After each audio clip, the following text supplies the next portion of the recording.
Selamat bertemu pada kuliah kali ini, dan pada kesempatan ini kita akan membahas tentang regulasi gen sebagai kelanjutan dari kuliah pertama yang sudah kita lakukan tentang ekspresi gen dengan topik krusial yaitu ekspresi dan regulasi gen pada prokariot. Kemudian ada organisme eukariot dan juga pada virus. Nah, kalau kita lihat fenomena ekspresi gen, kita tahu bahwa genom dalam satu sel organisme, terutama sel somatik, itu selalu sama. Jadi, kalau kita perhatikan susunan sel, ini adalah sel somatik, yaitu sel yang membangun tubuh dari satu organisme, dan kemudian ada sel gamet. Dan sel gamet ini terdiri dari satu N, atau N itu adalah simbol dari ploid, ya. Kalau yang somatik pada umumnya diploid. Dan semua sel somatik yang membangun tubuh itu mengandung genom atau jumlah gen yang sama. Jadi, semua sel dalam tubuh individu organisme mengandung perangkat DNA atau perangkat genetik yang sama.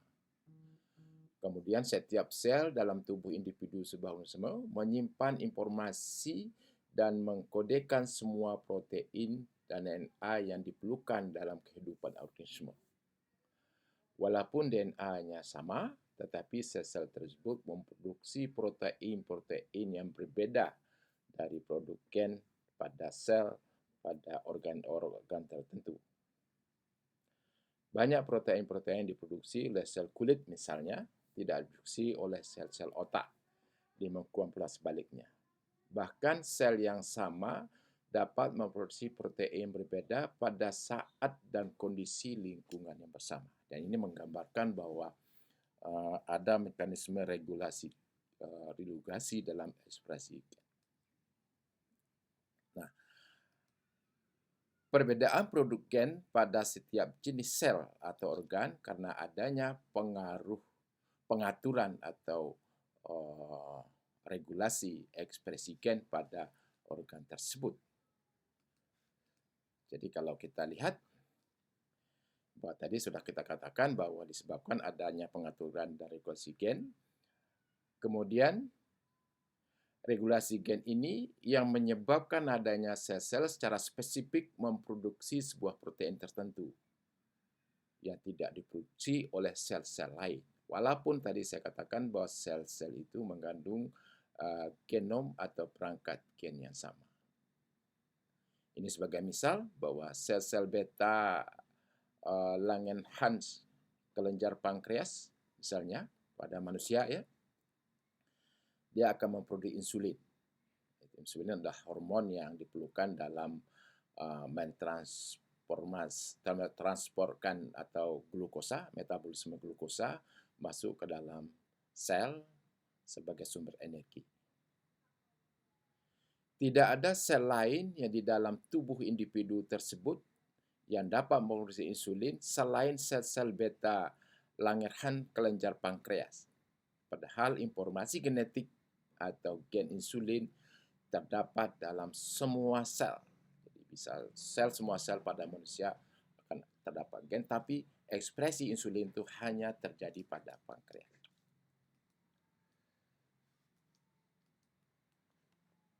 Nah, ini jadi sel somatik, ya, saya katakan sel somatik itu adalah sel diploid yang membangun sel tubuh manusia. Ini contohnya untuk mudah dimengerti, saya mencoba memberi contoh manusia. Jadi ini adalah sel-sel yang ini ada sel hati misalnya, ada sel otak, sel darah, dan sel pankreas, sel hati, sel jantung, dan semua mengandung perangkat gen yang sama. Nah, itu yang, tapi kenapa masing-masing organ itu menghasilkan protein atau produk gen yang berbeda-beda. Nah, dari situ kita simpulkan bahwa gen diekspresikan melalui pengaturan dari suatu mekanisme genetik pada organisme, dan termasuk pada tanaman, termasuk pada jamur, termasuk pada serangga, termasuk pada virus. Nah, kalau kita lihat jumlah gen pada masing-masing organisme, ini bahwa ini adalah jumlah gen. Jadi ini ada virus influenza. Ini influenza mirip dengan coronavirus kita sekarang. Ini ada jumlah gennya ada 11 ya. Kemudian semua total gennya 14. Kalau HIV ini adalah virus yang menyebabkan penyakit AIDS ya. Nah, itu ada 9. Kemudian coba kita lihat bahwa jagung misalnya. Dia mempunyai gen yang mengkodekan protein itu ada 33.000 gen. Dan ini adalah ukuran genomnya, ini adalah 2.300.000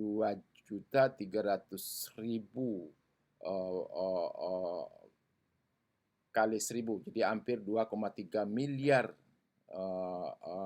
ukuran gennya. Ukuran gennya itu ukuran kromosomnya, artinya pasangan basanya. Dan coba kita lihat manusia. Jadi manusia itu mempunyai 21.000 gen, sedangkan total pasangan basanya itu ada 3,2 miliar. Dan pada manusia 21.000 gen ini hanya 2% dari jumlah panjangnya nukleotida yang atau asam nukleat atau DNA pada manusia.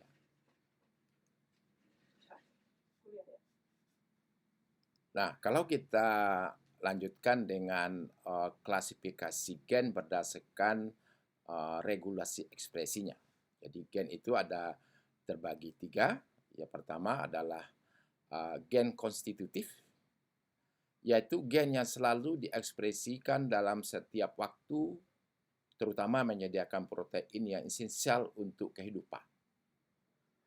Jadi ini adalah gen yang tidak diatur secara regulasi, tapi dia selalu diekspresikan. Dan terutama gen-gen yang sangat vital yang dibutuhkan oleh semua sel, atau dalam istilah molekular biologinya adalah housekeeping gen. Jadi gen yang memelihara kehidupan suatu organisme. Kedua, gen yang bisa diinduksi. Jadi inducible gen. Itu gen yang diekspresikan apabila ada induksi oleh faktor lingkungan, kimia, stres, baik stres biologi maupun stres lingkungan. Kemudian ada repressive gen, yaitu gen yang bisa dihambat oleh mekanisme atau signal represor yang ada pada kondisi tertentu. Nah, pengetahuan dasar ya apa yang diperlukan untuk memahami regulasi gen. Jadi pertama, kita harus memahami struktur dan fungsi biologi komponen-komponen regulasi. Jadi kita harus tahu struktur gen itu apa, kemudian komponen-komponen apa yang mengatur ekspresi gen. Kedua, gen dapat diaktifkan oleh molekul induser, jadi ada pengindusnya, atau dihambat oleh molekul represor melalui interaksi gen dengan regulator protein atau sekuen DNA. Jadi ada dalam gen itu ada regulator gen, ada regulator sekuen. Nanti kita akan bahas lebih lanjut. Gen regulator adalah gen yang mengkodekan protein regulator. Jadi untuk mengatur gen, ada gen lain yang khusus memproduksi protein yang bisa mengatur seperti represor untuk menghambat dan inducer untuk aktifan.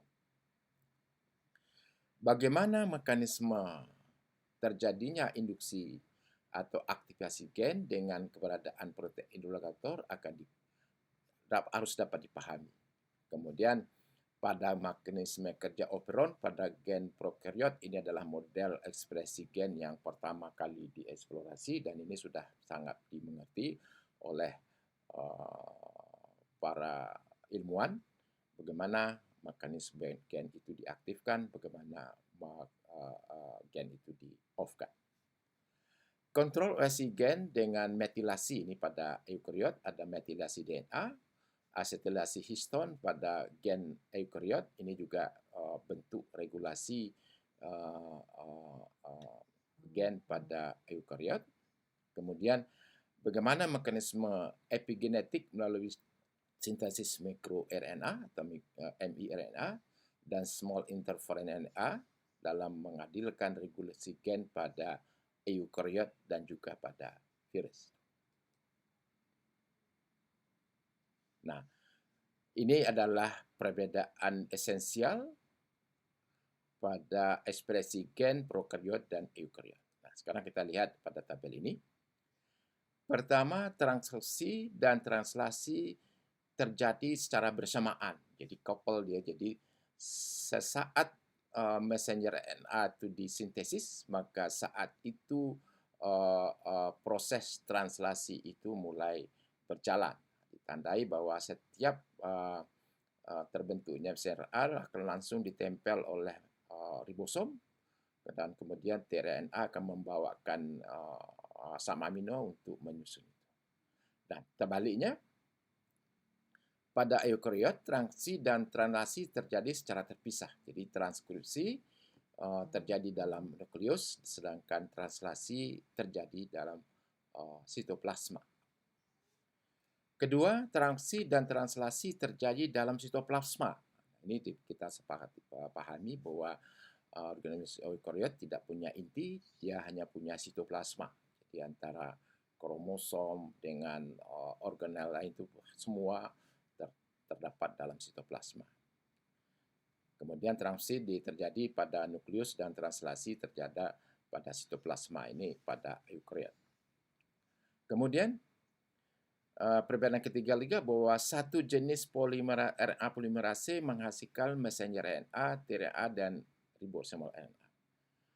Nah, sedangkan pada eukariot terdapat 3 jenis RNA polimerase. Ini adalah enzim yang akan mensintesis messenger RNA, yaitu RNA polimerase 1, 2, dan 3. Kemudian akan menghasilkan messenger RNA, tRNA, dan ribosomal RNA. Nah, ini kalau kita lihat fungsi komponen dan pengatur ekspresi gen pada eukariot.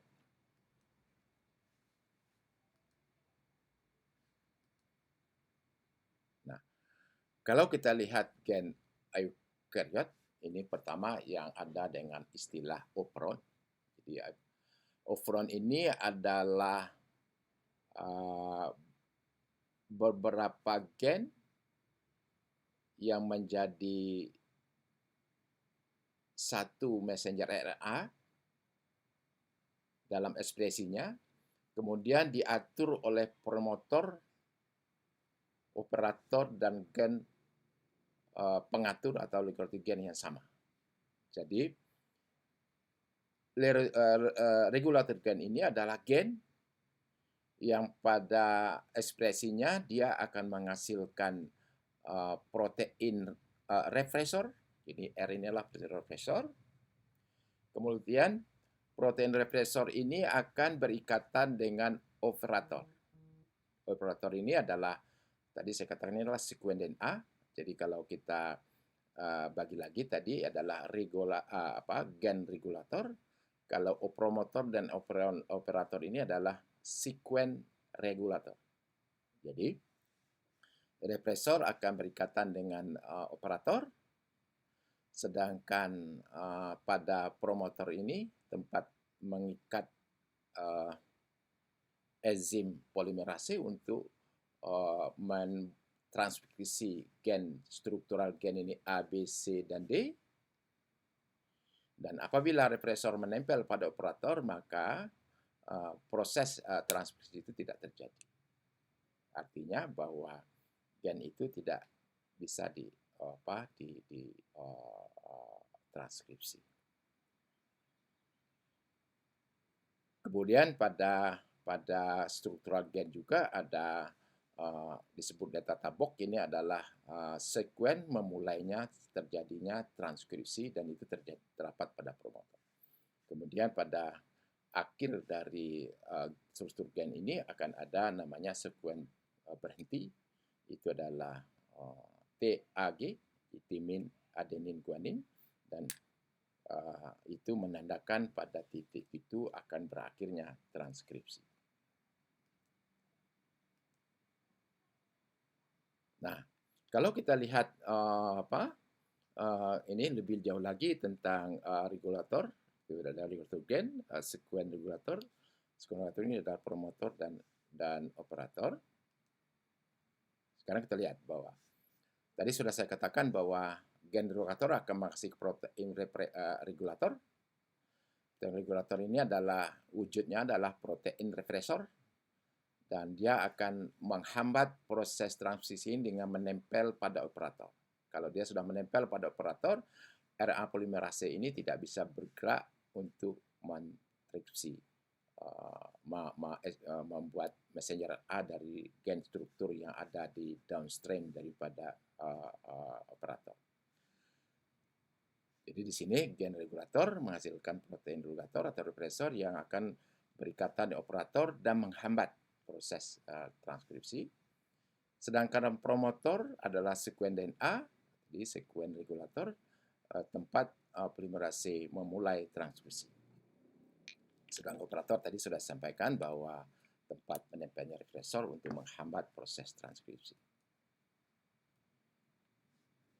Nah, ini adalah tadi kelanjutan dari ini, jadi sama seperti yang tadi. Jadi pada kondisi dia mengandung laktosa, jadi E. coli ini pada prokariot yang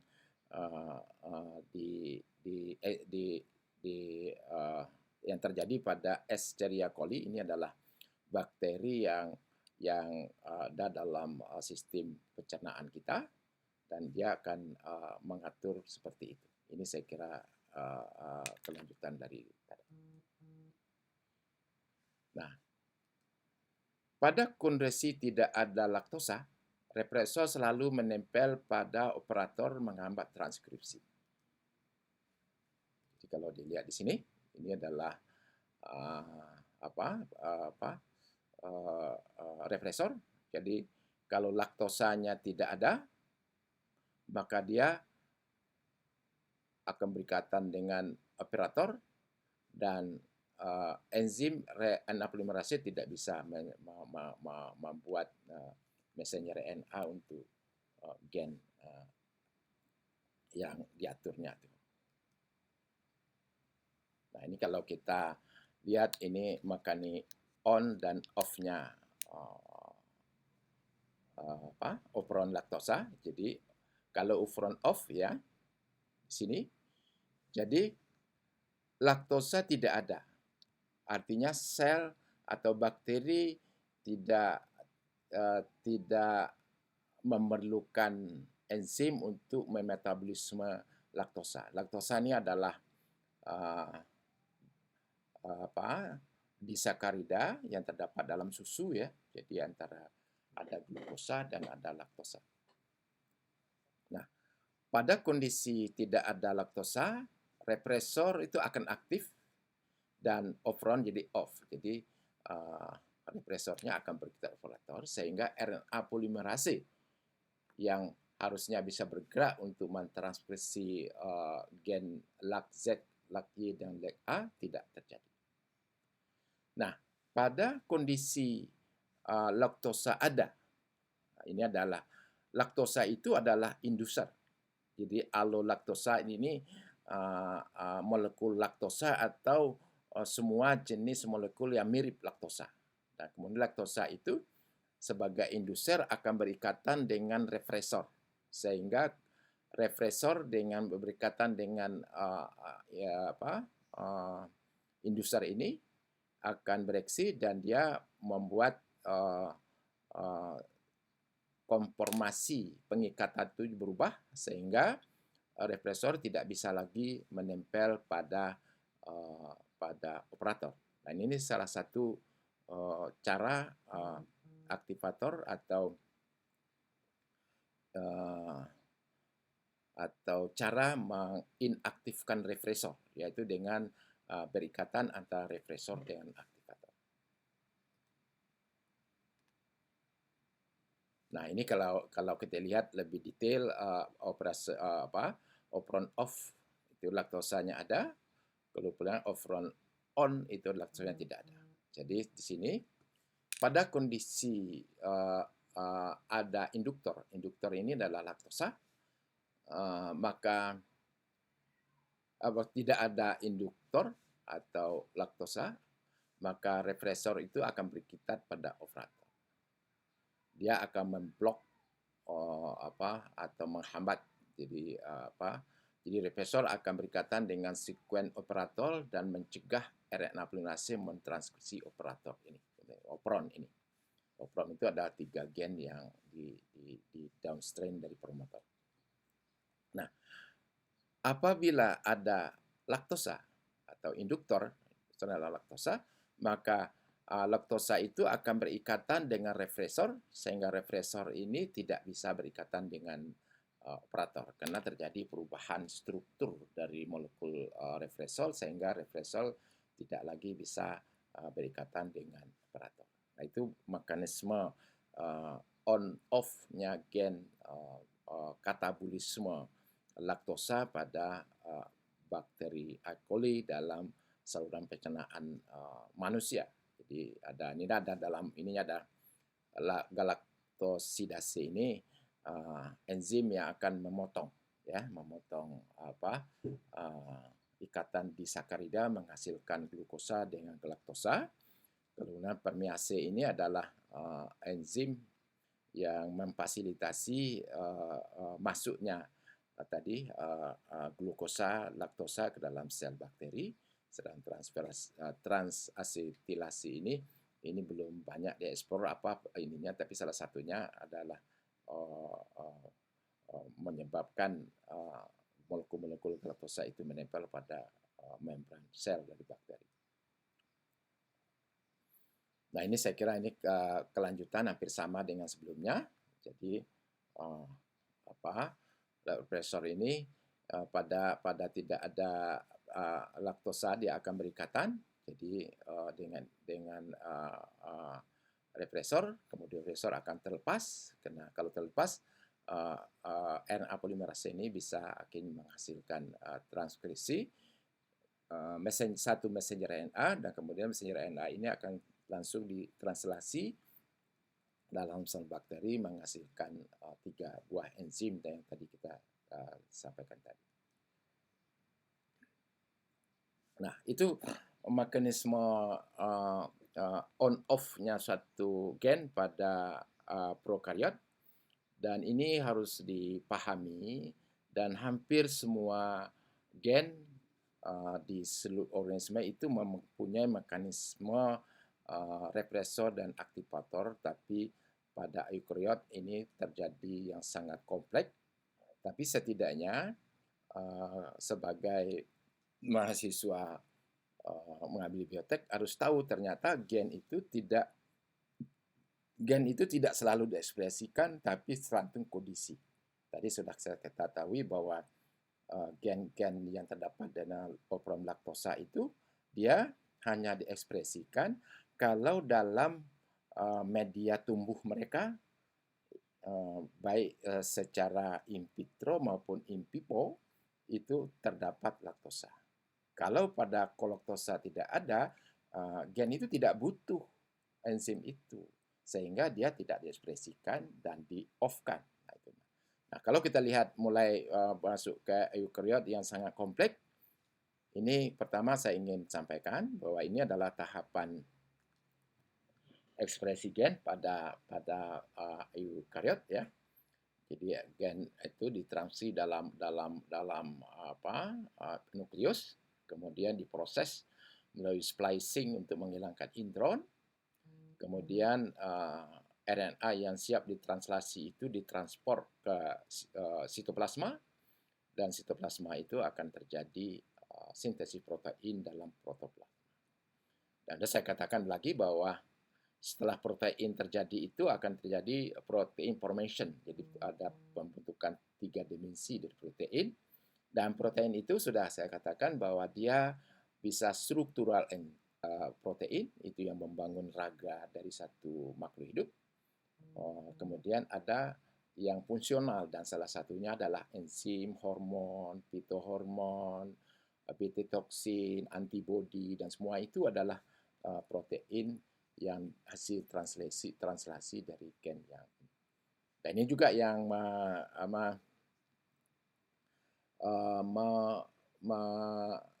menginduksi kalau kenapa kita harus divaksin. Vaksin itu akan membuat tubuh kita mengaktifkan gen pembuat antibodi. Gen itu ada, jadi semua kita mempunyai gen pembuat antibodi. Nah, kalau kita induksi dengan menyuntikkan antigen, jadi antigen itu adalah virus COVID yang sudah dilemahkan, yang tidak patogenik lagi, maka tubuh kita akan mengaktifkan gen pembuat antibodi. Nah, tanpa induksi itu tidak ada antibodi yang kita bisa produksi, maka kita rentang terhadap serangan dari COVID itu sendiri. Nah, kalau kita lihat tahapan-tahapan dari ekspresi gen ini, jadi tadi ini kalau ini katakanlah gen itu dikendalikan oleh hormon, dan hormon ini akan menginduksi terbentuknya protein baru, ya. Kalau di hormon ini kita ganti di antigen COVID, maka dia akan membuat sel kita akan menghasilkan protein yang namanya antibodi. Antibodi itu akan bisa menghambat perkembangan COVID. Dan ini salah satu contoh bahwa induksi atau regulasi gen itu diatur oleh induktornya. Nah, dalam organisasi eukariot, ya, ini beberapa yang saya katakan lebih kompleks, ya, barangkali kita tidak membahas lebih detail tentang ini, dan itu saya kira untuk mempelajari regulasi eukariot ini saya kira tidak cukup 1 semester, ya. Jadi ini saya kira globalnya saja. Nah, ini adalah contohnya bahwa kalau ada signal, katakanlah signal ini adalah antigen COVID, maka dia akan mempengaruhi kromosom, ya, tidak ini kromatin. Kemudian kromosom itu akan mengaktifkan gen, kemudian sampai ke sitoplasma. Dan sitoplasma ini akan terbentuk antibodi kalau induktornya itu ada antigen. Nah, di mana saja terjadi regulasi? Terjadi pada level DNA. Jadi pada DNA ada yang disebut dengan metilasi. Jadi metil berikatnya molekul metil pada salah satu nukleotida yang membuat RNA polimerase tidak bisa mentranskripsi.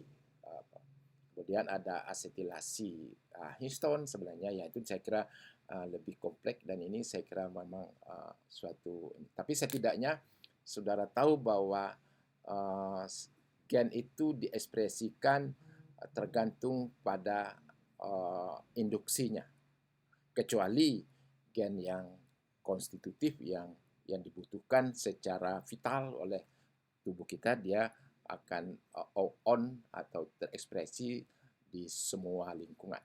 Nah, kemudian ada regulasinya pada sifat transkripsi, ya. Kemudian ada pada RNA processing, jadi pada splicing juga rupanya ada itu regulasi untuk membuat intron, itu sekarang pada splicing. Kemudian ada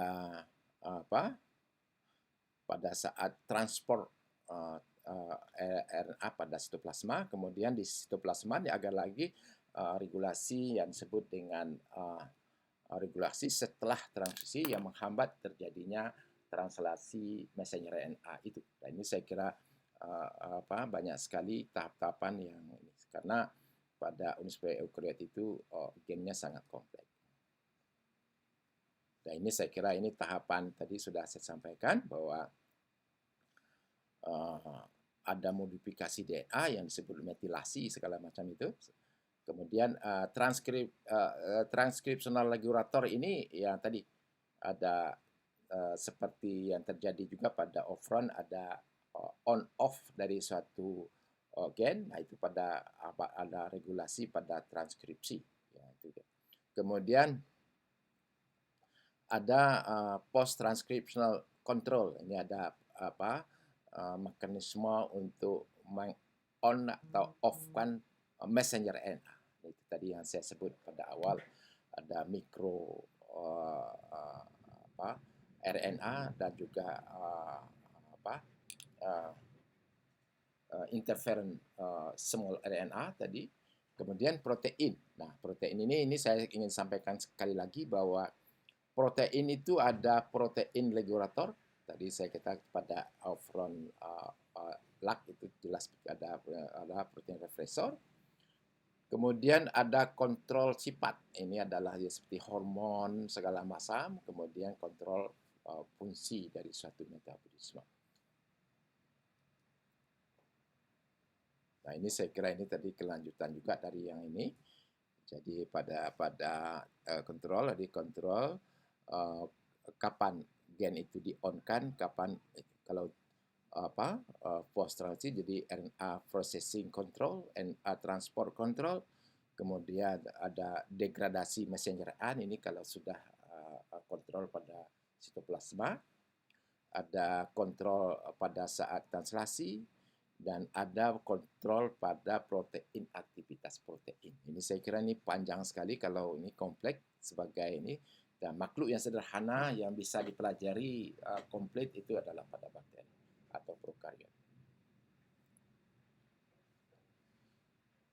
Dan ini adalah struktur gen dan fungsi pada eukariot. Jadi di sini bahwa ini ada promotor, itu promotor ini adalah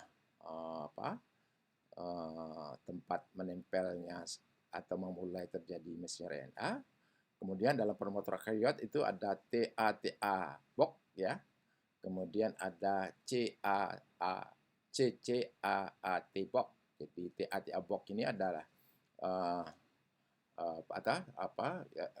organel polimerase yang akan menempel, sedangkan CCAAT ini box ini adalah komponen-komponen regulasi lain yang akan menempel pada saat untuk memaksimalkan proses transkripsi. Kemudian ada initiator elemen, jadi ini adalah tempat memulainya terjadinya transkripsi. Kemudian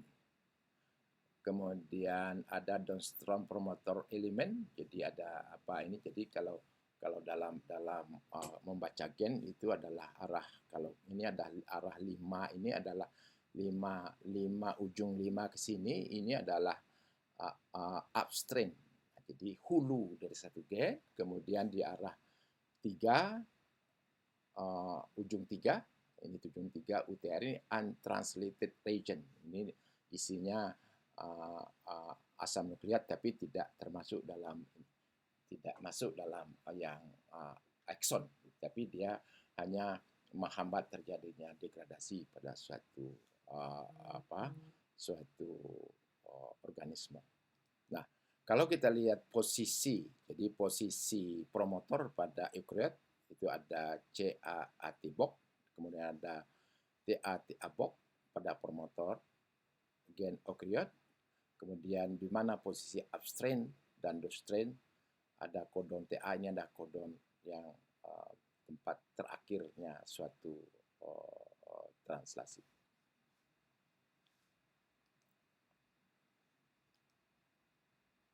Nah, pada promotor, jadi promotor itu ada CAAT box, ini tempat menempelnya enhancer ya. Enhancer itu adalah protein yang akan meningkatkan proses transkripsi. Kemudian ada TA box. Ini ada sequence regulator, tempat menempelnya RNA polimerase. Kemudian ini adalah titik awal dimulainya transkripsi. Ya. Kemudian di sini nanti ada kodon awal nanti akan ada di sini untuk memulainya translasi ya. Jadi ada itu. Kemudian ada exon, ada intron, ya, kemudian ada terminator dari ini nanti di sini kalau ini adalah kode kodon yang akan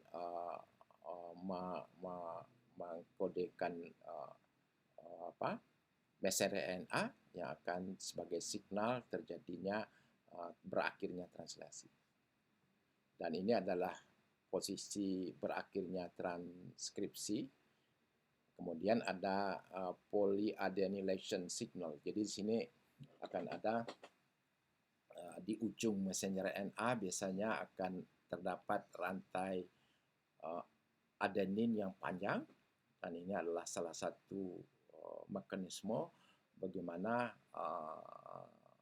RNA itu lama bertahan dari pengaruh eksonukleasi yang bisa mendegradasi messenger RNA.